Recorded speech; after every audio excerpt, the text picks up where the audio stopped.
Hello guys, you're watching Sid Gamings, and today we are going to talk about the PS4 error, how to fix the internet connection problem. You get the internet connection problem, go to the settings, network, and set up internet connection. And secondly, you just use uh, DNS server. You just check the server. Sometimes the server is down, that's why you get this error. If the server is working up, then you have a problem with the local network. If the server is not working, then just wait and Sony will fix this up automatically, your server connection on your PlayStation 4. And if you have a problem with the local network, then forget the old one and set up internet connection again. If you have a LAN cable, you just connect a LAN cable from your router to your PlayStation 4. And if you want Wi-Fi, then go to the manual settings. In the DNS, you just go to the custom and use custom.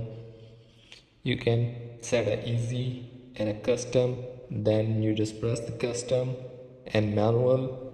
Tap on the manual settings and manual, go to the primary DNS, change it to 8.8.8.8 and the secondary DNS to 1.1.1, and after that you just connect it. Simply wait for the connection and test the internet connection after that. So that's how that simply you can fix this internet connection problem on PS4.